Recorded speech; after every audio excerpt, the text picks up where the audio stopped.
Hello everyone, कैसे हैं सब। स्वागत है आपका एडी लर्निंग अकेडमी पर। चलिए फ्रेंड्स, आज की क्लास में हम आपके लिए बेहतरीन कंटेंट लेकर आए हैं जिससे आपको काफ़ी फायदा आपके एग्जाम में होने वाला है। और जो भी बच्चे होम साइंस से तैयारी कर रहे हैं उनके लिए आज की क्लास रामबाण साबित होने वाली है, क्योंकि आज की क्लास में हम आपको बेहतरीन कंटेंट देने वाले हैं जिससे आपको 1 से 2 क्वेश्चन आपके एग्जाम में जरूर देखने को मिलने वाले। बस आप धैर्य से क्लास को अंत तक देखते चलेगा। आज की क्लास का हमारा पहला क्वेश्चन है, बुद्धि लब्धि की गणना का सूत्र है। 4 ऑप्शन आपको यहाँ पर देंगे, ध्यान से पढ़िए और अपना आंसर यहाँ पर दीजिए। और ये क्वेश्चन टीजीटी परीक्षा 2013 में पूछा गया है। आज की क्लास के सभी क्वेश्चनों को आप इंपोर्टेंट लगाते चलेगा। आपको बताना है कि बुद्धि लब्धि की गणना का सूत्र है।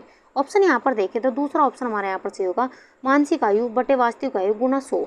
ये बुद्धि लब्धि की गणना का सूत्र है, तो दूसरा ऑप्शन हमारे यहाँ पर सही होगा। आप इसे मावा से भी याद रख सकते हो और इसे आप मैका से भी याद रख सकते हो, तो जैसे भी आपको अच्छा लगे वैसे आप इस सूत्र को याद रखते हैं चलेगा। अगर हम इस सूत्र की बात करें तो जर्मन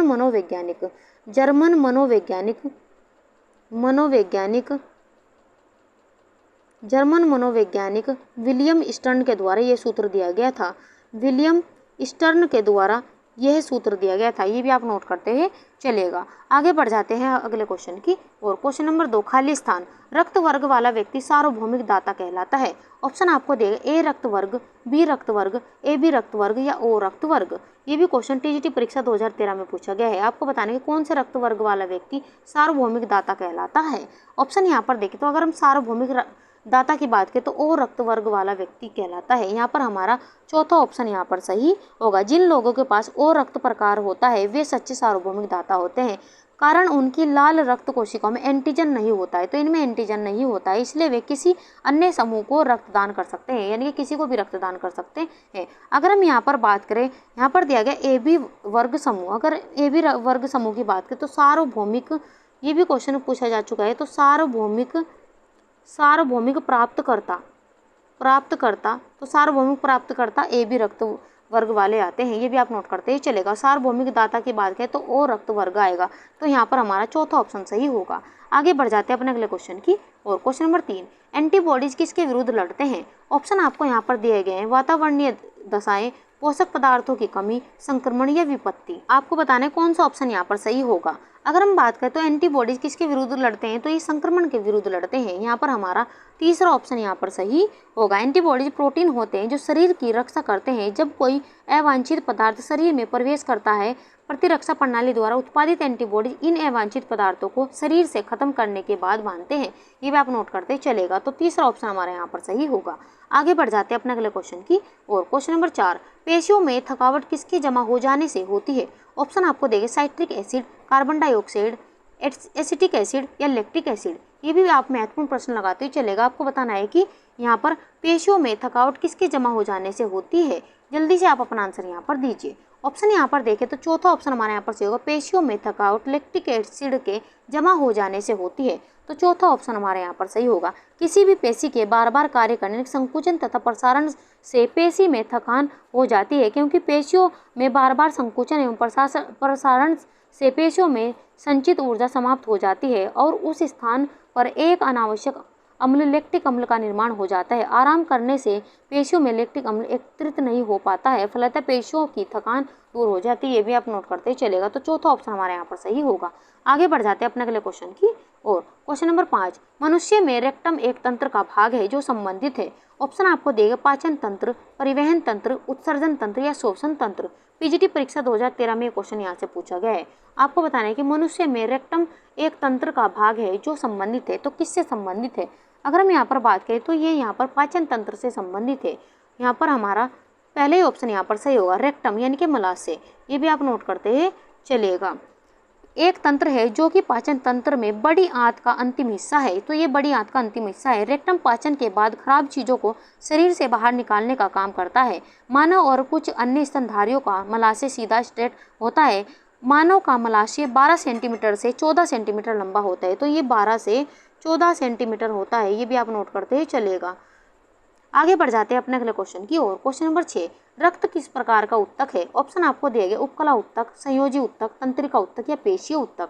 आपको बताने कि रक्त किस प्रकार का उत्तक है। अगर हम रक्त की बात करें तो ये संयोजी उत्तक है, ये भी आप नोट करते ही चलेगा। तो रक्त क्या है, तरल संयोजी उत्तक है, तरल संयोजी उत्तक है, संयोजी ऊतक है, ये भी आप नोट करते हैं चलेगा। ये ऊतक शरीर के विभिन्न भागों से संबंधित रहते हैं। इनका मुख्य कार्य भोज्य पदार्थ, अपशिष्ट पदार्थों तथा गैसों का आवागमन करना है। रक्त में प्लाज्मा, रक्त कणिका यानी कि लाल रक्त कणिका और श्वेत रक्त कणिका तथा प्लेटलेट्स होती है, ये भी आप नोट करते हैं चलेगा।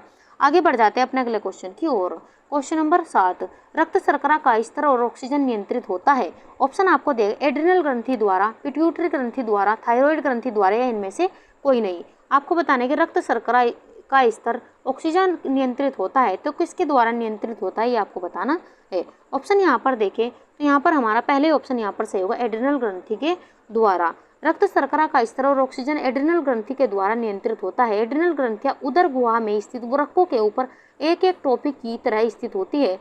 इसकी लंबाई, अगर हम इसकी लंबाई की बात करें तो इसकी लंबाई 4 सेंटीमीटर होती है, ये भी आप नोट करते हुए चलेगा। अगर मोटाई की बात करें तो इसकी मोटाई कितनी होती है, तो मोटाई यहाँ पर 3 सेंटीमीटर होती है, ये भी आप नोट करते हुए चलेगा। इस ग्रंथि के मुख्य 2 भाग होते हैं, तो इसके कितने भाग होते हैं, तो 2 भाग होते हैं। 2 भाग होते हैं, कौन कौन से होते हैं, तो पहले की अगर हम यहाँ पर बात करें तो एड्रिनल कॉर्टेक्स, एड्रिनल कॉर्टेक्स, और दूसरे की अगर हम यहाँ पर बात करें तो दूसरा भाग है इसका एड्रिनल मेडुला, ये भी आप ध्यान रखते हैं चलिएगा। एड्रिनल मेडुला, ये भी आप नोट करते ही चलेगा। एड्रिनल कॉर्टेक्स मुख्यतः रक्त शर्करा का स्तर और ऑक्सीजन को नियंत्रित करता है, तो ये भी आप नोट करते चलेगा। महत्वपूर्ण प्रश्न यहाँ से बन रहे हैं। आगे बढ़ जाते हैं अपने अगले क्वेश्चन की और। क्वेश्चन नंबर 8, कोशिका की खोज किसने की। ऑप्शन आपको देगा Robert Brown, Robert Hooke, Hyman या विल्सन। आपको यहाँ पर बताना है कि कोशिका खोज किसके द्वारा की गई थी। अगर हम कोशिका की खोज की बात करें तो कोशिका की खोज रॉबर्ट हुक के द्वारा की गई थी, ये भी आप नोट करते ही चलेगा। और इनके द्वारा मृत कोशिका की खोज की गई थी, ये भी आप नोट करते ही चलेगा। कोशिकाएं आकार प्रकार में अत्यंत छोटी और एक दूसरे से भिन्न होती है, इन्हें केवल सूक्ष्मदर्शी यंत्र से ही देखा जा सकता है। तो 1665 में इनके द्वारा खोज की गई। रॉबर्ट हुक ने कॉर्क की पतली, ये क्वेश्चन कई बार पूछा जाता है, तो कॉर्क की पतली काठ में मधुमक्खी के छत्ते के समान, मधुमक्खी के छत्ते के समान असंख्य सूक्ष्म प्रकोष्ठ देखे, वे इन प्रकोष्ठों को सेलुला कहा। तो इनके द्वारा क्या कहा गया, सेलुला कहा गया। सेलुला का शाब्दिक अर्थ होता है कमरा, परंतु वे यहाँ पर प्रेक्षित प्रकोष्ठ मृत कोशिकाएं थी, यानी कि मृत कोशिकाओं की खोज की गई थी। बाद में यही नाम बदलकर कोशिका रखा गया, ये भी आप नोट करते ही चलेगा। तो पहले इसे क्या नाम दिया गया था, सेलुला, ये भी आप नोट करते ही चलेगा। ये भी महत्वपूर्ण प्रश्न बन रहा है। तो ये यहाँ पर 1665 में यहाँ पर रॉबर्ट हुक के द्वारा मृत कोशिका की खोज की गई थी, तो कॉर्क की पतली काठ में। आगे बढ़ जाते हैं अपने अगले क्वेश्चन की ओर। क्वेश्चन नंबर 9, चलन तंत्र है। ऑप्शन आपको दिए गए तंत्रिका तंत्र, कंकाल तंत्र, लसिका तंत्र या उत्सर्जन तंत्र। ये भी क्वेश्चन पीजीटी परीक्षा 2013 में पूछा गया है। आपको बताने की चलन तंत्र है, कौन सा ऑप्शन यहाँ पर सही होगा। अगर हम चलन तंत्र की बात करें तो कंकाल तंत्र हमारे चलन तंत्र होता है, यहाँ पर हमारा दूसरा ऑप्शन सही होगा। कंकाल तंत्र अस्थियों उपास्थियों का बना होता है, ये शरीर को एक निश्चित आकार प्रदान करता है।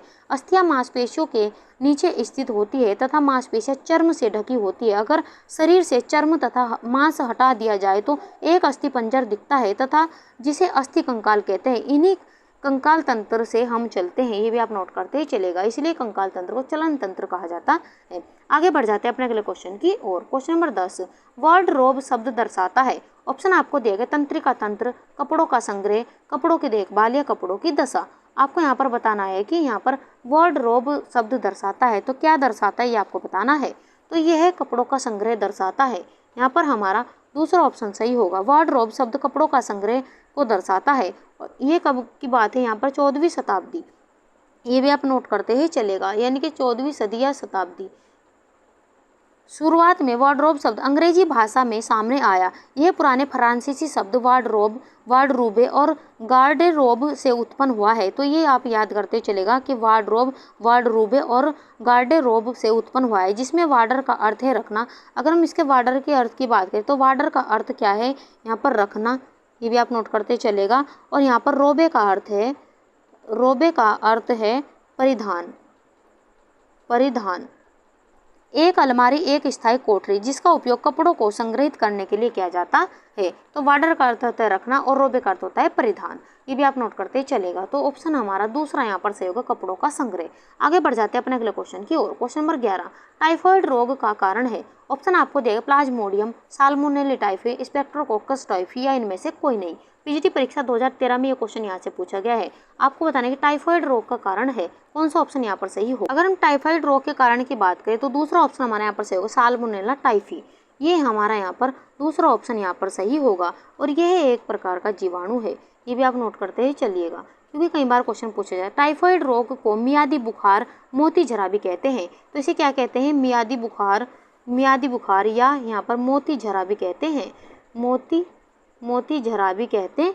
ये क्वेश्चन भी कई बार पूछा जाता है और यह मुख्य रूप से, अगर मुख्य रूप से बात करें तो दूषित पानी के द्वारा यानी कि दूषित जल के द्वारा फैलने वाला रोग है। अगर हम इसकी बात करें, इसकी अवधि लंबी अवधि होती है, इसमें सावधानी न बरती जाए तो यह दोबारा भी हो सकता है। और अगर इसकी संप्रांति काल की बात करें तो इसका संप्रांति काल 7 से 21 दिन होता है। ये क्वेश्चन भी कई बार पूछा गया है। तो इसका संप्रांति काल कितना होता है, 7 से 21 दिन होता है। अतः रोगी को कुशल डॉक्टर को ही दिखाना चाहिए। तो आप यहाँ पर देख सकते हैं एक ही क्वेश्चन से 4 से 5 क्वेश्चन एग्जाम में पूछे जा चुके हैं, तो इन्हें भी आप नोट करते चलेगा। तो दूसरा ऑप्शन हमारे यहाँ पर सही होगा।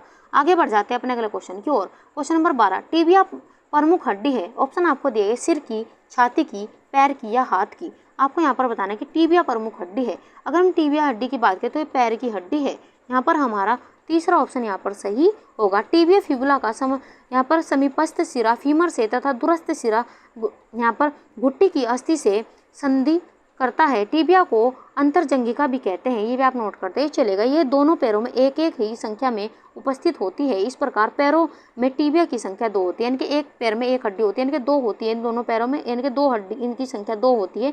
ये अस्थि अभी मध्य की तरफ रहती है। यह लंबी अस्थि है तथा टांग के घुटने से लेकर तलवे तक अवस्थित रहती है। ये भी आप नोट करते हैं चलेगा। तो ये यानी कि टांग से लेकर तलवे तक उपस्थित रहती है। तो ये पैर की हड्डी होती है। तो ये भी आप नोट करते चलेगा। आगे बढ़ जाते हैं अपने अगले क्वेश्चन की ओर। क्वेश्चन नंबर 13, महिला स्त्री हार्मोन है। ऑप्शन आपको दे प्रोलैक्टिन, एंड्रोजन, एस्ट्रोजन या ऑक्सीटोसिन। टीजीटी परीक्षा 2013 में क्वेश्चन पूछा गया है। आपको यहाँ पर बताना है कि महिला स्त्री हार्मोन है, कौन सा ऑप्शन यहाँ पर सही होगा। ऑप्शन यहाँ पर देखें तो तीसरा ऑप्शन हमारे यहाँ पर से एस्ट्रोजन। यहाँ पर हमारा तीसरा ऑप्शन सही है। महिला लिंग हार्मोन एस्ट्रोजन है। इस हार्मोन का स्रावन अंडाशय द्वारा होता है। तो इस हार्मोन का स्रावन कहाँ से होता है, तो अंडाशय द्वारा होता है। ये भी आप नोट करते चलेगा, अंडाशय द्वारा होता है इसका स्रावन। अंडाशय में यहाँ पर फोलिक्यूलर एपिथीलियम की कोशिकाएं होती है जिनके द्वारा ग्रेफिन पुटिका का निर्माण होता है। ये पुटिका ही एस्ट्रोजेंस हार्मोन का स्रावन करती है। एस्ट्रोजन तथा प्रोजेस्टेरोन हार्मोन स्त्री जनन अंगों का विकास करता है। ये स्तनों का विकास करता है तथा दूध की ग्रंथियों की वृद्धि करता है। ये हार्मोन रजोधर्म के स्राव का नियमन करता है। प्रोजेस्टेरोन हार्मोन निषेचित अंडे को अपरा से जोड़ने का कार्य करता है। तो प्रोजेस्टेरोन हार्मोन क्या करता है, तो ये निषेचित अंडे को अपरा से जोड़ने का कार्य करता है। यह हार्मोन गर्भावस्था में होने वाले विभिन्न प्रकार के परिवर्तनों का नियमन करता है। यह स्त्रियों में यौन संबंधों को भी बढ़ाता है। ये भी आप नोट करते ही चलेगा। तो तीसरा ऑप्शन हमारे यहाँ पर सही होगा। आगे बढ़ जाते हैं अपने अगले क्वेश्चन की ओर। क्वेश्चन नंबर 14, वसा में घुलनशील विटामिन है। ऑप्शन आपको यहाँ पर देंगे ए बी सी के विटामिन, सी डी ई के विटामिन, ए डी ई के विटामिन या ए डी सी बी के विटामिन। पीजीटी परीक्षा 2013 में क्वेश्चन यहाँ से पूछा गया है। आपको बताने कि वसा में घुलनशील विटामिन है। अगर हम विटामिन की बात करें तो मुख्यतः 2 प्रकार के होते हैं, वसा में घुलनशील विटामिन और जल में घुलनशील विटामिन। तो ये 2 प्रकार के होते हैं। अगर हम जल में घुलनशील विटामिन की बात करें तो विटामिन बी और सी ये जल में घुलनशील विटामिन है और वसा में घुलनशील विटामिन विटामिन ए, डी, ई और के ये वसा में घुलनशील विटामिन है। तो इस प्रकार हमारा तीसरा ऑप्शन यहाँ पर सही होगा। विटामिन यहाँ पर ए, डी, ई के ये यहाँ पर वसा में घुलनशील विटामिन है, क्योंकि यहाँ पर वसा में घुलनशील विटामिन आपसे यहाँ पर पूछा गया है। वसा में घुलनशील विटामिन जो वसा और तेलों में घुल सकते हैं। वसा में घुलनशील विटामिन आहार में वसा के साथ अवशोषित होते हैं और इसे शरीर में वसा युक्त ऊतक में संग्रहित किया जा सकता है। पौधे और पशु स्रोत वसा में घुलनशील विटामिन के उदाहरण है। जल में घुलनशील विटामिन विटामिन बी और सी है। तो यहाँ पर हमारा तीसरा ऑप्शन यहाँ पर सही होगा। आगे बढ़ जाते हैं अपने अगले क्वेश्चन की और। क्वेश्चन नंबर 15, मानव शरीर में कितनी पसलियाँ होती है। ऑप्शन आपको दिए गए 12, 24, 20 या 22। आपको यहाँ पर बताने कि मानव शरीर में कितनी पसलियाँ होती है। अगर आपसे जोड़ी पूछे, अगर जोड़ी की संख्या पूछे तो यहाँ पर जोड़ी क्वेश्चन में पूछे तो यहाँ पर 12 जोड़ी होगी, अगर संख्या में पूछे तो यहाँ पर 24 होगी। तो ऑप्शन हमारा दूसरा यहाँ पर, क्योंकि यहाँ पर पसलियों की संख्या पूछी गई तो यहाँ पर हमारा 24 आंसर यहाँ पर होगा। वक्स में 12 जोड़ी पसलियाँ होती है जो यहाँ लचकदार एवं पतली होती है तथा पीछे की ओर रीढ़ की हड्डियों से जुड़ी होती है। इसमें प्रथम 10 जोड़ी पसलियाँ स्टर्नम के अग्रभाग में यानी कि कोस्टल कार्टिलेज द्वारा जुड़ी होती है तथा 2 जोड़ी पसलियाँ किसी भी अस्थि से संधि नहीं करती है, अतः यह अलग रहती है, जिन्हें मुक्त पसलियाँ कहते हैं। इन पसलियों के बीच की यहाँ पर जगह एक विशेष प्रकार की पेशियों से भरी होती है, इन्हें इंटरकोस्टल कहते हैं। ये भी आप नोट करते ही चलेगा। अगर जोड़ी में पूछे तो 12 और यहाँ पर संख्या में पूछे तो 24, तो हमारा आंसर यहाँ पर दूसरा यहाँ पर सही होगा। आगे बढ़ जाते हैं अपने अगले क्वेश्चन की और। क्वेश्चन नंबर 16, हड्डी में कौन सा लवण सबसे अधिक होता है? ऑप्शन यहाँ पर देखें तो चौथा ऑप्शन हमारे यहाँ पर सही होगा। हड्डी में कैल्शियम फॉस्फेट लवण सबसे अधिक होता है। अस्थि शरीर की सबसे कठोर ऊतक है जो जल, कार्बनिक पदार्थ तथा अकार्बनिक पदार्थ का बना होता है। अस्थि की कठोरता कैल्शियम फॉस्फेट व मैग्नीशियम कार्बोनेट की उपस्थिति के कारण होती है। तो ऑप्शन हमारा चौथा यहाँ पर सही होगा, कैल्शियम फॉस्फेट। आगे बढ़ जाते हैं अपने अगले क्वेश्चन की और। क्वेश्चन नंबर 17, ओ रुधिर वर्ग के व्यक्ति सर्वदाता होते हैं क्योंकि इसमें एंटीजन बी होता है, एंटीजन ए होता है, एंटीजन ए और बी दोनों होता है या कोई एंटीजन नहीं होता है। आपको यहाँ पर बताना है कौन सा ऑप्शन यहाँ पर सही होगा और महत्वपूर्ण प्रश्न आप लगाते चलेगा। आपको यहाँ पर बताना है कौन सा ऑप्शन यहाँ पर सही होगा। ओ रुधिर वर्ग के व्यक्ति सर्वदाता होते हैं क्योंकि ऑप्शन यहाँ पर देखें तो चौथा ऑप्शन हमारे यहाँ पर कोई भी एंटीजन नहीं होता है, तो यहाँ पर हमारा चौथा ऑप्शन यहाँ पर सही होगा। और रुधिर वर्ग के व्यक्ति सर्वदाता होते हैं क्योंकि इसमें कोई एंटीजन नहीं होता है। इस वर्ग यानी कि रक्त वर्ग वाले व्यक्ति कोई एंटीजन ए और बी नहीं होता है, लेकिन एंटीबॉडी ए और बी दोनों होते हैं। अगर हम यहाँ पर एंटीजन की बात करें तो कोई भी एंटीजन नहीं होता, लेकिन एंटीबॉडीज ए और बी दोनों होते हैं। यह रक्त वर्ग सभी वर्गों A B O way B रक्त दे सकते हैं, यानी कि इन सभी वर्गों को रक्त दे सकते हैं, परंतु रक्त सिर्फ अपने ही वर्ग ओ से प्राप्त कर सकते हैं। अगर रक्त लेने की बात करें तो अपने ही वर्ग यानी कि ओ रक्त वर्ग को से ही ये रक्त ले सकते हैं और इन्हें सर्वदाता भी कहा जाता है। ये भी आप नोट करते हैं चलेगा। तो यहाँ पर ऑप्शन चौथा हमारे यहाँ पर सही होगा। आगे बढ़ जाते हैं अपने अगले क्वेश्चन की और। क्वेश्चन नंबर 18, मानव नेत्र जी भाग का, मानव नेत्र की अगर हम बात करें तो जिस भाग, मानव नेत्र जिस भाग पर किसी वस्तु का प्रतिबिंब बनाते वह है। आपको यहाँ पर बताना है कौन सा ऑप्शन यहाँ पर सही होगा। ऑप्शन यहाँ पर देखिए तो चौथा ऑप्शन हमारा यहाँ पर सही होगा। मानव नेत्र जिस भाग पर किसी वस्तु का प्रतिबिंब बनाते हैं वह होता है दृष्टिपटल। तो यहाँ पर हमारा चौथा ऑप्शन यहाँ पर सही हो। मानव नेत्र जिस भाग पर किसी वस्तु का प्रतिबिंब बनाते हैं वह दृष्टिपटल यानी कि रेटिना है। यह नेत्र गोलक का सबसे भीतरी स्तर है, काफ़ी यानी कि यह काफ़ी कोमल एवं पारदर्शी होता है जो तंत्रिकाओं के पतले महीन सूत्रों के फैलाव से बनता है। ये आंख के पिछले पर्दे पर जाल की तरह फैला रहता है तथा नेत्र गोलक के भीतरी भाग के 2/3 हिस्से को घेरे रहता है। दृष्टिपटल पर बनने वाला प्रतिबिंब वास्तविक और उल्टा होता है। ये भी क्वेश्चन पूछा जाता है कि कैसा प्रतिबिंब बनता है, तो वास्तविक और उल्टा होता है। चौथा ऑप्शन हमारे यहाँ पर सही होगा। आगे बढ़ जाते हैं अपने अगले क्वेश्चन की ओर। क्वेश्चन नंबर 19, श्वसन दर किस समय सबसे कम होता है? ऑप्शन आपको दिए गए खेलते समय, बोलते समय, सोते समय या खाते समय।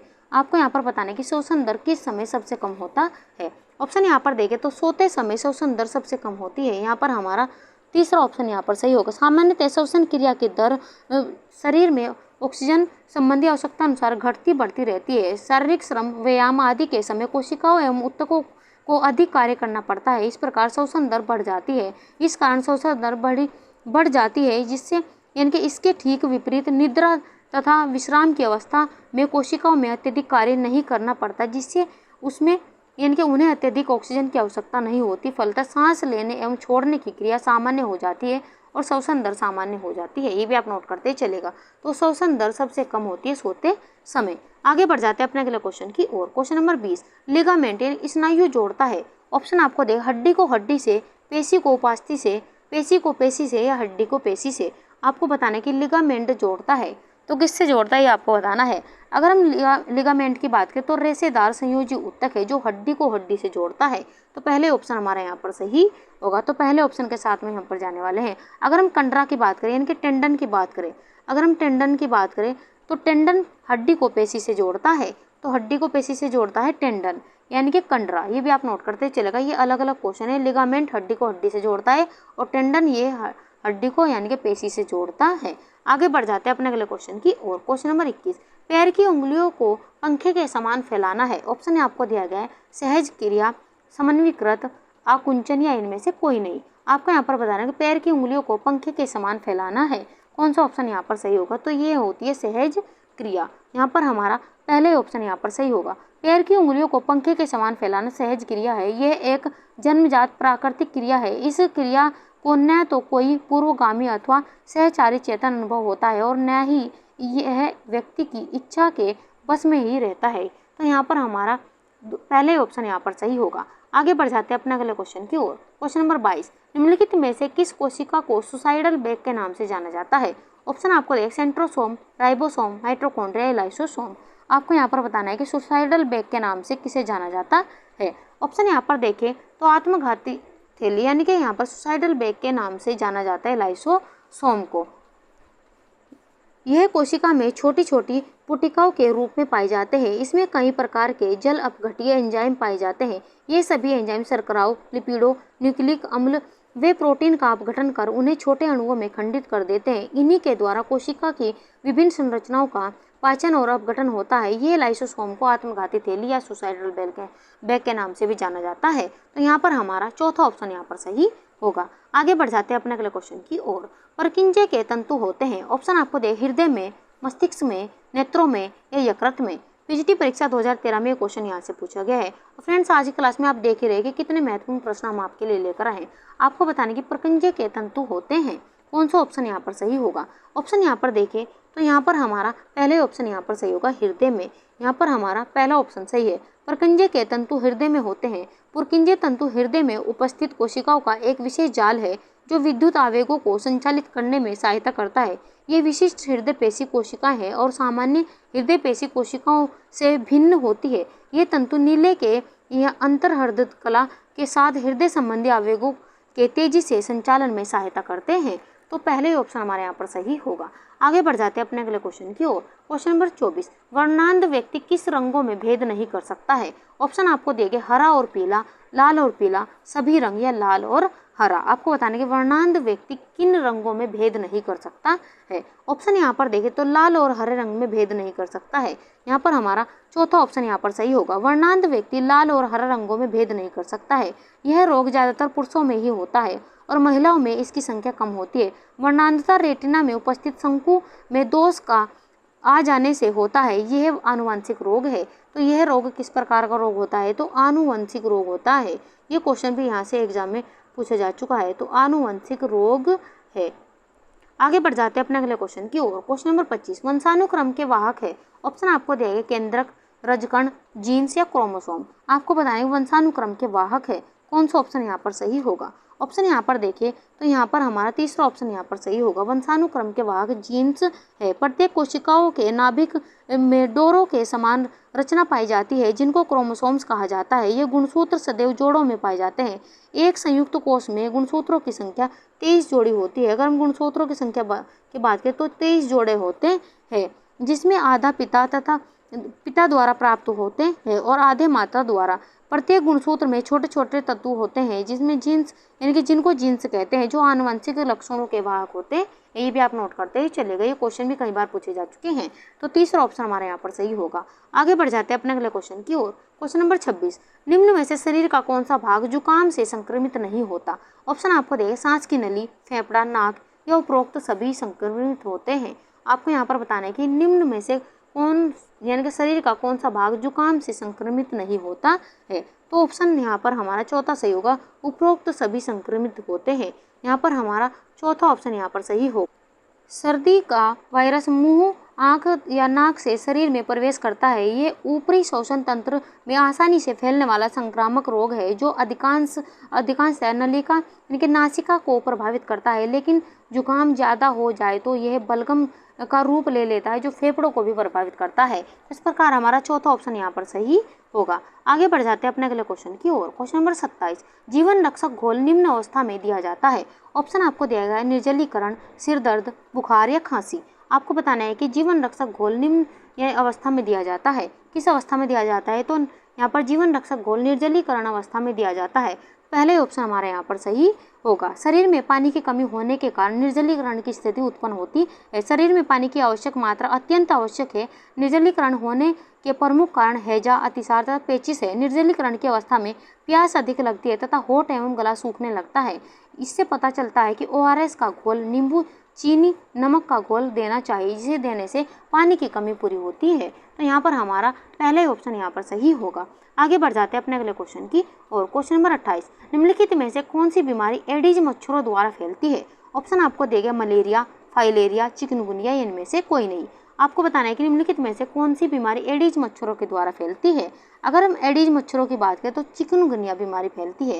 यहाँ पर हमारा तीसरा ऑप्शन यहाँ पर सही होगा। यह एक वायरस है जो यहाँ पर जो इन्फेक्टेड मादा यानी कि मादा मच्छर से फैलती है, यानी कि एडिस एजिप्टाई के काटने से होता है। चिकनगुनिया का प्रसार आमतौर पर घर के बाहर और दिन के समय में होता है, खासकर सुबह या दोपहर बाद अंधेरा होने से पहले मच्छर भी बहुत ज़्यादा सक्रिय होते हैं और इसलिए इस समय चिकनगुनिया बहुत तेज़ी से फैलता है। ये भी आप नोट करते हैं चलेगा। तो यहाँ पर हमारा तीसरा ऑप्शन यहाँ पर सही होगा। आगे बढ़ जाते हैं अपने अगले क्वेश्चन की ओर। क्वेश्चन नंबर 29, आंशिक रूप से पचा भोजन कहलाता है? काइम, पेप्सिन, विलिया रस। आपको बताना है कि आंशिक रूप से पचा भोजन कहलाता है तो क्या कहलाता है, ये आपको बताना है। ऑप्शन यहाँ पर देखें तो पहले ऑप्शन हमारा यहाँ पर सही होगा, काइम कहलाता है। यहाँ पर हमारा पहला ऑप्शन यहाँ पर सही होगा। अमाशय में उपस्थित भोजन अमाशय की रसों की क्रियाओं के कारण भूरे रंग की लुगदी जैसा बन जाता है, जिसे काइम कहते हैं। भोजन की लुगदी बन जाने के बाद मंथन गतियों के अतिरिक्त थोड़ी थोड़ी देर में तरंग गतियाँ होने लगती है और ऐसे प्रत्येक तरंग काइम की थोड़ी सी मात्रा को बलपूर्वक पाइलोरिक छिद्र में से यहाँ पर गृहिणी में धकेल देती है। ये भी आप नोट करते हैं चलेगा। तो पहला ऑप्शन हमारे यहाँ पर सही होगा। आगे बढ़ जाते हैं अपने अगले क्वेश्चन की ओर। धमनियाँ रक्त ले जाती है। ऑप्शन आपको देंगे सिराओं से, हृदय से, मांसपेशियों से या पेट से। आपको बताना है कि कौन सा ऑप्शन यहाँ पर सही होगा। अगर हम बात करें तो धमनियाँ रक्त ले जाती है हृदय से। यहाँ पर हमारा दूसरा ऑप्शन यहाँ पर सही होगा। धमनियाँ रक्त वाहिकाएं है जो ऑक्सीजन युक्त रक्त को हृदय से दूर शरीर के बाकी हिस्सों में ले जाती है। उनकी दीवारें मोटी होती है और हृदय के बाहर पंप किए जा रहे रक्त के उच्च दबाव का सामना करने में सक्षम होती है। तो यहाँ पर हमारा दूसरा ऑप्शन सही होगा। आगे बढ़ जाते हैं अपने अगले क्वेश्चन की ओर। क्वेश्चन नंबर 31, बैक्टीरिया से फैलने वाले रोग है। ऑप्शन आपको दिए गए जुकाम, मलेरिया, निमोनिया या अमोबियासिस। आपको यहाँ पर बताना है कि बैक्टीरिया से फैलने वाला रोग है।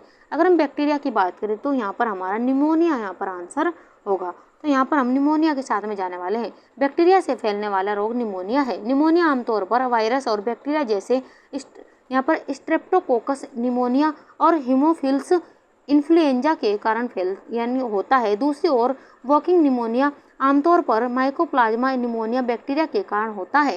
निमोनिया फेफड़ों का संक्रमण है। ये भी आप नोट करते हुए चलेगा। तो यहाँ पर हमारा तीसरा ऑप्शन सही होगा। आगे बढ़ जाते हैं अपने अगले क्वेश्चन की ओर। क्वेश्चन नंबर 32, निम्नलिखित में से कौन सा स्त्री यानी प्रजनन अंगों में नहीं आता है? आपको यहाँ पर क्वेश्चन को ध्यान से पढ़ना है और अपना आंसर यहाँ पर देना है। क्वेश्चन में पूछा गया है निम्नलिखित में से कौन सा स्त्री प्रजनन अंगों में नहीं आता है? ऑप्शन आपको दिया प्रोजेस्टेरोन, डिंब वाहिनी, डिंब ग्रंथियां या गर्भाशय। जल्दी से आप अपना आंसर यहाँ पर दीजिए। ऑप्शन यहाँ पर देखें तो पहले ऑप्शन हमारा यहाँ पर सही हो प्रोजेस्टेरोन। ये यहाँ पर प्रजनन अंगों में नहीं आता है। पहले ऑप्शन यहाँ पर सही होगा। स्त्री प्रजनन अंगों में प्रोजेस्टेरोन नहीं आता है। कार्पस लुटियम की कोशिका ही प्रोजेस्टेरोन नामक हार्मोन का स्रावन करती है। यह हार्मोन स्त्री जनन अंगों की वृद्धि एवं विकास करता है। यह स्तनों का विकास करता है और दुग्ध की ग्रंथियों की वृद्धि करता है। वही अगर हम गर्भाशय की बात करें तो एक मांसल अंग है जो यहाँ पर सहगर्भता के दौरान पूरे उदर गुहा में फैल जाता है तथा भ्रूण के विकास के लिए उचित स्थान प्रदान करता है। गर्भाशय नाशपाती के आकार का एक खोखला अंग है जो श्रोणि में उपस्थित रहता है। वही डिंब वाहिनी की अगर हम बात करें, अंडवाहिनी नली संख्या में 2 होती है तथा गर्भाशय के ऊपरी अंड ग्रंथि के दोनों ओर एक दाएं और दूसरी बाएं ओर अवस्थित होती है। डिंब ग्रंथियां महिलाओं में गर्भाशय के दोनों ओर डिंब ग्रंथियां होती है। यह देखने में बादाम के आकार की होती है। तो मैंने आपको सभी के बारे में बता दिया, तो इन्हें आप ध्यान से नोट करते चलेगा। तो पहले ऑप्शन हमारे यहाँ पर सही होगा। आगे बढ़ जाते हैं अपने अगले क्वेश्चन की और क्वेश्चन नंबर 33, पर्यावरण संरक्षण एक्ट किस वर्ष पारित हुआ? ऑप्शन आपको दिया गया 1956, 1996, 1986 या 1975। पीजीटी परीक्षा 2013 में क्वेश्चन यहाँ से पूछा गया है। आपको बताने के पर्यावरण संरक्षण एक्ट किस वर्ष पारित हुआ? अगर हम पर्यावरण संरक्षण एक्ट की बात करें तो 1986 में पारित हुआ। यहाँ पर हमारा तीसरा ऑप्शन यहाँ पर सही होगा। पर्यावरण संरक्षण अधिनियम 1986 पर्यावरण सुरक्षा की दीर्घकालिक आवश्यकताओं के अध्ययन, योजना तथा क्रियान्वयन हेतु ढांचा स्थापित करता है और पर्यावरण को खतरे में डालने वाली स्थितियों के लिए त्वरित और पर्याप्त प्रतिक्रिया की प्रणाली निर्धारित करता है। पर्यावरण संरक्षण अधिनियम को भारतीय संविधान के अनुच्छेद, अगर हम अनुच्छेद की बात करें तो यहाँ पर अनुच्छेद 253 के तहत अधिनियमित किया गया था, जो अंतर्राष्ट्रीय समझौतों को प्रभावी करने के लिए कानून बनाने का प्रावधान करता है। ये भी आप नोट करते ही चलेगा, महत्वपूर्ण प्रश्न यहाँ से बन जाता है। आगे बढ़ जाते हैं अपने अगले क्वेश्चन की ओर। Question number 34, greenhouse gas उपस्थित होती है। ऑप्शन आपको दिए कार्बन डाइऑक्साइड और मीथेन, कार्बन डाइऑक्साइड और आर्गन, कार्बन डाइऑक्साइड और नाइट्रोजन, कार्बन डाइऑक्साइड और कार्बन मोनोऑक्साइड। आपको बताना है ग्रीन हाउस गैस में उपस्थित होती है, तो आपको बताना है कि ग्रीन हाउस में गैस उपस्थित होती है, तो कौन कौन सी गैस उपस्थित होती है ये आपको बताना है। ऑप्शन आपको यहाँ पर दिए गए, ऑप्शन पहला हमारा यहाँ पर से हो कार्बन डाइऑक्साइड और मीथेन, ये ग्रीन हाउस गैस में उपस्थित गैसें हैं। यहाँ पर हमारा पहले ही ऑप्शन यहाँ पर सही होगा, ग्रीन हाउस गैसें यानी कि GHG तापमान में हो रही वृद्धि के लिए मुख्य रूप से जिम्मेदार होती है। यदि वातावरण में उपस्थित 6 प्रमुख ग्रीन हाउस गैसों को देखा जाए तो उनमें carbon dioxide, methane, nitrous oxide, hydrochloro oxide यानी कि हाइड्रोफ्लोरो कार्बन,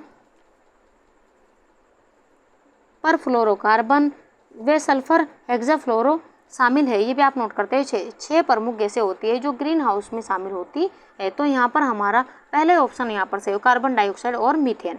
आगे बढ़ जाते हैं अपने अगले क्वेश्चन की ओर। क्वेश्चन नंबर 35, CPCB दर्शाता है। ऑप्शन आपको दे common pollution control board, central pollution care board, central pollution control board या क्रिटिकल पोल्यूशन कंट्रोल बोर्ड। आपको यहाँ पर बताना कि CPCB दर्शाता है, तो क्या दर्शाता है ये आपको बताना है। ऑप्शन यहाँ पर देखें तो CPCB दर्शाता है सेंट्रल पोल्यूशन कंट्रोल बोर्ड। तीसरा ऑप्शन हमारा यहाँ पर सही होगा, तो तीसरे ऑप्शन के साथ में यहाँ पर जाने वाले केंद्रीय प्रदूषण नियंत्रण बोर्ड को दर्शाता है। इसका गठन एक इनके सांविधिक संगठन के रूप में जल प्रदूषण निवारण एवं नियंत्रण अधिनियम 1974, ये भी आप ध्यान रखते हैं, 1974 के अंतर्गत सितंबर 1974 को किया गया था।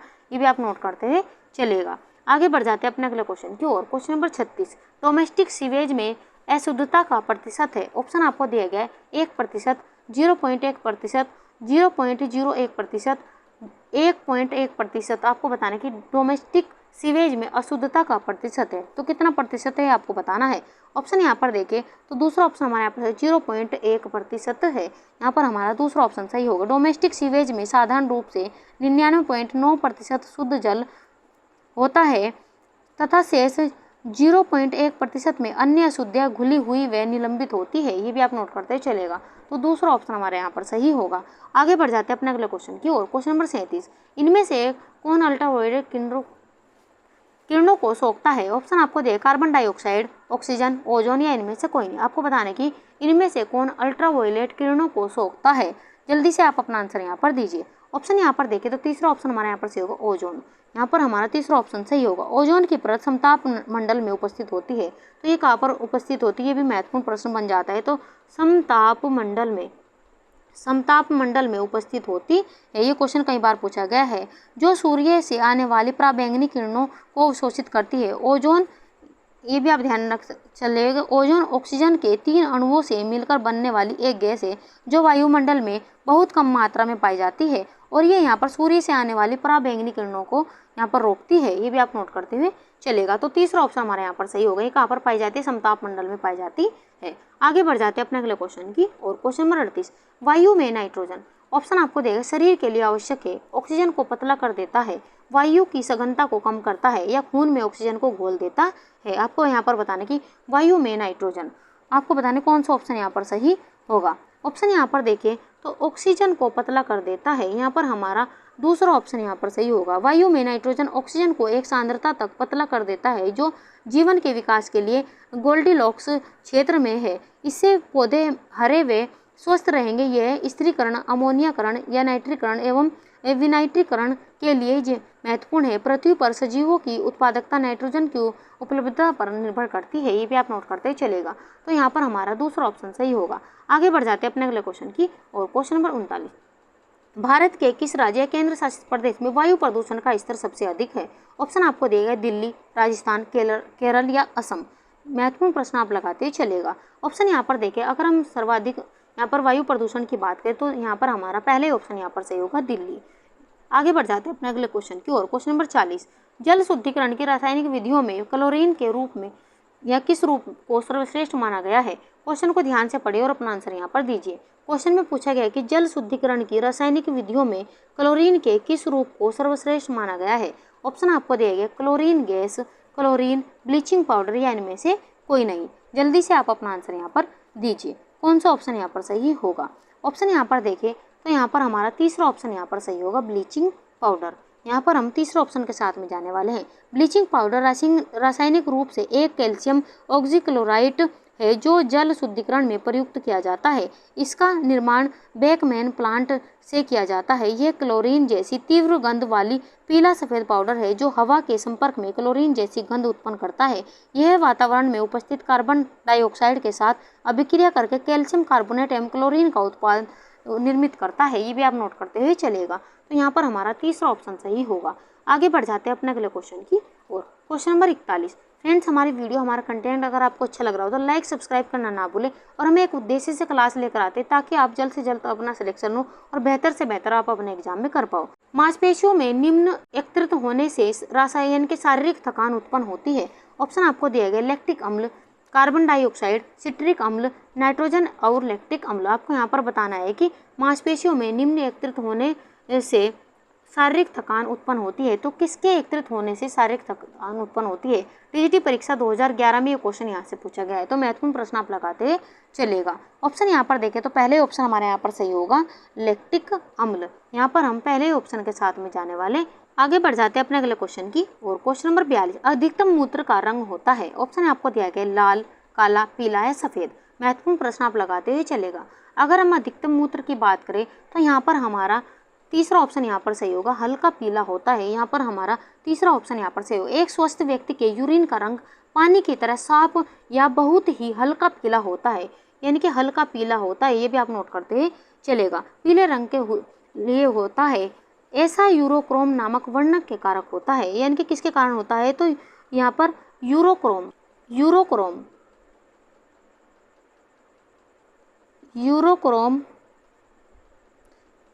वर्णक नामक वर्णक के कारण होता है जो बेकार आरबीसी में हीमोग्लोबिन का विकृत उत्पादन है। ये भी आप नोट करते ही चलेगा। तो यहाँ पर हमारा तीसरा ऑप्शन सही होगा। आगे बढ़ जाते हैं अपने अगले क्वेश्चन की ओर। क्वेश्चन नंबर 43, स्वाइन फ्लू फैलता है H1N1 से, H1N2 से, N2H2 से या N2N1 से? आपको यहाँ पर बताना है कि स्वाइन फ्लू फैलता है और ये क्वेश्चन टीजीटी परीक्षा 2010 में पूछा गया है। तो महत्वपूर्ण प्रश्न आप लगाते चलेगा। आपको बताने कि स्वाइन फ्लू फैलता है। अगर हम स्वाइन फ्लू की बात करें तो H1N1 से फैलता है। यहाँ पर हमारा पहला ही ऑप्शन यहाँ पर सही होगा। स्वाइन फ्लू, जिसे H1N1 फ्लू भी कहा जाता है, मुख्य रूप से इन्फ्लुएंजा वायरस के कारण होता है। H1N1 फ्लू एक बहुत ही संक्रामक बीमारी है और इसके लक्षण मौसमी फ्लू जैसे ही होते हैं। स्वाइन फ्लू में बुखार हमेशा मौजूद नहीं रहता है। ठंड लगना, खांसी, गले और खराश भरी हुई या बहती नाक, लाल पानी वाली आंखें या शरीर में दर्द, सिर दर्द आदि इसके लक्षण है। ये भी आप नोट करते चलेगा। तो यहाँ पर हमारा पहले ही ऑप्शन यहाँ पर सही होगा। आगे बढ़ जाते हैं अपने अगले क्वेश्चन की और। क्वेश्चन नंबर 44, SGPT संबंधित है हृदय से, लीवर से, पेनक्रियास से या इनमें से सभी से? आपको यहाँ पर बताना है कि HGPT यानी कि SGPT किससे संबंधित है, ये आपको बताना है। ऑप्शन यहाँ पर देंगे तो ये लीवर से संबंधित है। यहाँ पर हमारा दूसरा ऑप्शन सही होगा।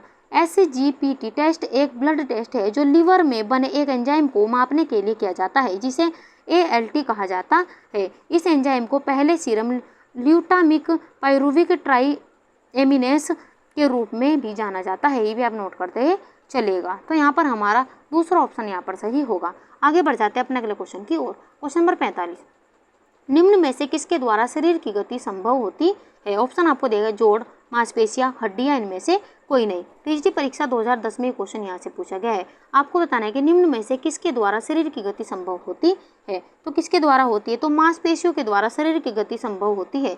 यहाँ पर हमारा दूसरा ऑप्शन यहाँ पर सही होगा। मांसपेशियों द्वारा शरीर की गति संभव होती है। मांसपेशियां शरीर को दृढ़, सुंदर, सुगठित यहाँ पर सुडौल बनाती है। अस्थियों में गति मांसपेशियों की उपस्थिति के कारण ही होती है। यह सभी अंगों को एक निश्चित गति प्रदान करती है। जैसे अगर उंगलियां या कलाई को मोड़ना हो तो उंगलियां अथवा कलाई एक निश्चित सीमा तक ही मुड़ती है। अत्यधिक मोड़ने पर इसमें जोर पड़ता है और मांसपेशियां टूट सकती है। शरीर की सभी बाहरी हरकतें मांसपेशियों द्वारा निश्चित होती है, जैसे हाथों से कार्य करना, पैरों से चलना, उंगलियों की सहायता से लिखना, सिर को इधर उधर मोड़ना और पलकों को झपकाना इत्यादि इसमें शामिल है। तो यहाँ पर हमारा दूसरा ऑप्शन यहाँ पर सही होगा। आगे बढ़ जाते हैं अपने अगले क्वेश्चन की ओर। क्वेश्चन नंबर 46, प्रतिवर्ती क्रिया यानी कि रिफ्लेक्स एक्शन का नियंत्रण केंद्र कहाँ होता है? ऑप्शन आपको दिया गया अनुमस्तिष्क में, प्रमस्तिष्क में, मेरुरज्जु में या तंत्रिका कोशिका में। टीजीटी परीक्षा 2010 में ये क्वेश्चन यहाँ से पूछा गया है। आपको बताने कि प्रतिवर्ती क्रियाओं का नियंत्रण केंद्र कहाँ होता है। जल्दी से आप अपना आंसर यहाँ पर दीजिए। ऑप्शन यहाँ पर देखें तो तीसरा ऑप्शन हमारे यहाँ पर सही होगा, मेरुरज्जु में होता है। यहाँ पर हमारा तीसरा ऑप्शन यहाँ पर सही होगा। प्रतिवर्ती क्रियाओं का नियंत्रण केंद्र मेरुरज्जु स्पाइनल कॉर्ड में होता है। संवेदी अंगों द्वारा ग्रहण किए गए उद्दीपनों को संवेदी तंत्रिकाओं द्वारा मेरुरज्जु यानी कि स्पाइनल कॉर्ड तक लेकर जाना एवं तुरंत ही उसका प्रत्युत्तर चालक तंत्रिकाओं द्वारा पेशियों, ऊतकों या अंगों में लाकर उसको उत्तेजित करने की क्रिया को प्रतिवर्ती क्रिया कहते हैं। तो यहाँ पर हमारा तीसरा ऑप्शन सही होगा। आगे बढ़ जाते हैं अपने अगले क्वेश्चन की ओर। क्वेश्चन नंबर 47, नेत्रदान में प्रदाता यानी कि डोनर की आंख का निम्नलिखित में से कौन सा भाग प्रयोग किया जाता है? ऑप्शन आपको दिए गए रेटिना, आइरिस, लेंस या कॉर्निया। जल्दी से आप अपना आंसर यहाँ पर दीजिए। कौन सा ऑप्शन यहाँ पर सही होगा? ऑप्शन यहाँ पर देखें तो चौथा ऑप्शन हमारा यहाँ पर सही होगा, कॉर्निया। यहाँ पर हम चौथे ऑप्शन के साथ में जाने वाले हैं। नेत्रदान में प्रदाता की आंख का कॉर्निया भाग प्रयोग किया जाता है। आंख की अगर हम बात करें तो आंख के पिछले पर्दे को रेटिना कहा जाता है। इसमें कुछ कोशिकाएं मौजूद होती है जिसकी मदद से प्रकाश पहुंचता है और उसी प्रकाश के कारण हम देखने में सक्षम होते हैं। कॉर्निया आंख का एक पारदर्शी हिस्सा है जिस पर बाहरी यानी कि बाहर का प्रकाश पड़ता है। ये आंख का 2/3 भाग है जिसमें बाहरी आंख का रंगीन हिस्सा, पुतली लेंस का प्रकाश देने वाला हिस्सा शामिल है। कॉर्निया में कोई रक्तवाहिका नहीं होती है बल्कि इसमें तंत्रिकाओं का एक जाल होता है। ये भी आप ध्यान रखते ही चलेगा। तो चौथा ऑप्शन हमारे यहाँ पर सही होगा। आगे बढ़ जाते हैं अपने अगले क्वेश्चन की ओर। क्वेश्चन नंबर 48, निम्नलिखित हार्मोनों में से किस में आयोडीन है? ऑप्शन आपको दिए गए इंसुलिन, टेस्टोस्टेरोन, थायरोक्सिन या एड्रेनलिन। आपको यहाँ पर बताना है कि निम्नलिखित हार्मोनों में से किस में आयोडीन। ऑप्शन यहाँ पर देखें तो तीसरा ऑप्शन हमारा यहाँ पर सही होगा, थायरोक्सिन। हाँ, यहाँ पर हमारा तीसरा ऑप्शन यहाँ पर सही होगा। आयोडीन हम भोजन से प्राप्त करते हैं, परंतु अगर भोजन में आयोडीन की कमी हो जाती है तो थायरोक्सिन हार्मोन थायराइड ग्रंथि से निरंतर निकलता रहता है और थायराइड ग्रंथि की कोशिकाओं की सभी यानी कि संख्या भी बढ़ती रहती है। कोशिकाओं की संख्या बढ़ने से यह ग्रंथि एक गांठ का रूप धारण कर लेती है जिसे यहाँ पर गांठ, गलगंठ या ग्वाइटर के नाम से जाना जाता है। ये भी आप नोट करते चलेगा। तो यहाँ पर हमारा तीसरा ऑप्शन यहाँ पर सही होगा। आयोडीन की कमी के कारण यानी कि गलगंठ यानी कि ग्वाइटर नामक रोग हो जाता है। ये क्वेश्चन भी यहाँ से कई बार पूछा गया है। ये भी आप नोट करते हैं चलेगा, जिसे हम घेंगा रोग भी कहते हैं। आगे बढ़ जाते हैं अपने अगले क्वेश्चन की ओर। क्वेश्चन नंबर 49, रोगों का अध्ययन किसके अंतर्गत किया जाता है? ऑप्शन आपको देगा हॉर्टिकल्चर, साइटोलॉजी, पैथोलॉजी या पोमोलॉजी। टीजीटी परीक्षा 2010 में ये क्वेश्चन यहाँ से पूछा गया। आपको बताएंगे रोगों का अध्ययन किसके अंतर्गत किया जाता है। अगर हम रोगों के अध्ययन की बात करें तो पैथोलॉजी के अंतर्गत किया जाता है। यहाँ पर हमारा तीसरा ऑप्शन यहाँ पर सही होगा। पैथोलॉजी एक ऐसा चिकित्सा विज्ञान है जिसमें शरीर के रासायनिक प्रक्रियाओं, कोशिकाओं और तंत्रिकाओं के अध्ययन के माध्यम से रोग का पता लगाया जाता है। ये रोगों के निदान, प्रकार, कारण और उपचार के बारे में जानकारी प्रदान करता है। तो तीसरा ऑप्शन हमारे यहाँ पर सही होगा। आगे बढ़ जाते हैं अपने अगले क्वेश्चन की ओर। क्वेश्चन नंबर 50, मानव शरीर में पाचन का अधिकांश भाग किस अंग में संपन्न होता है? ऑप्शन आपको दे बड़ी आंत, छोटी आंत, पेनक्रियाज या अमाशय। जल्दी से आप अपना आंसर यहाँ पर दीजिए। ऑप्शन यहाँ पर देखें तो मानव शरीर में पाचन का अधिकांश भाग छोटी आंत में संपन्न होता है। यहाँ पर हमारा दूसरा ऑप्शन यहाँ पर सही होगा। छोटी आंत एक घुमावदार ऐंठी हुई नली होती है जो अमाशय से लेकर बड़ी आंत तक फैली होती है। इसकी लंबाई लगभग 6 मीटर लंबी और यहाँ पर 2.5 सेंटीमीटर चौड़ी होती है। इसमें निम्नलिखित 3 भाग होते हैं। तो इसके 3 भाग होते हैं, ये भी आप नोट करते हैं चलेगा, जो यहाँ से कई बार एग्जाम में भी पूछे गए हैं। अगर हम बात करें ग्रहणी यानी कि ड्यूडेनम, ग्रहणी पहला भाग। अगर हम दूसरे भाग के मध्यांत्र जिसे हम जेजुनम कहते हैं, मध्यांत्र और शेषांत्र जिसे हम इलियम कहते हैं, शेषांत्र। ये भी आप ध्यान रखते हैं चलिएगा, क्योंकि इसके 3 भाग होते हैं। ये भी आप नोट करते हैं चलेगा। तो यहाँ से भी कई बार क्वेश्चन पूछे जाते हैं। तो यहाँ पर मानव शरीर में पाचन का अधिकांश भाग छोटी आंत में होता है और छोटी आंत के 3 भाग होते हैं, ग्रहणी, मध्यांतर और शेषांत्र। आगे बढ़ जाते हैं अपने अगले क्वेश्चन की ओर। आज का अभ्यास प्रश्न है, प्रजनन शक्ति की कमी किस विटामिन में अभाव से होती है? ऑप्शन यहाँ पर दिया गया है, vitamin A, vitamin C, vitamin P या इनमें से कोई। इसका आंसर आपको हमें कमेंट बॉक्स में देना है। और आज हम आपसे जो महत्वपूर्ण जानकारी आपको देने वाले थे फ्रेंड्स, तो कुछ बच्चों ने हमसे रिक्वेस्ट की है कि हम आपको यहाँ पर प्रसार शिक्षा से यहाँ पर और मानव विकास से संबंधित आपको क्वेश्चन यहाँ पर कराएं।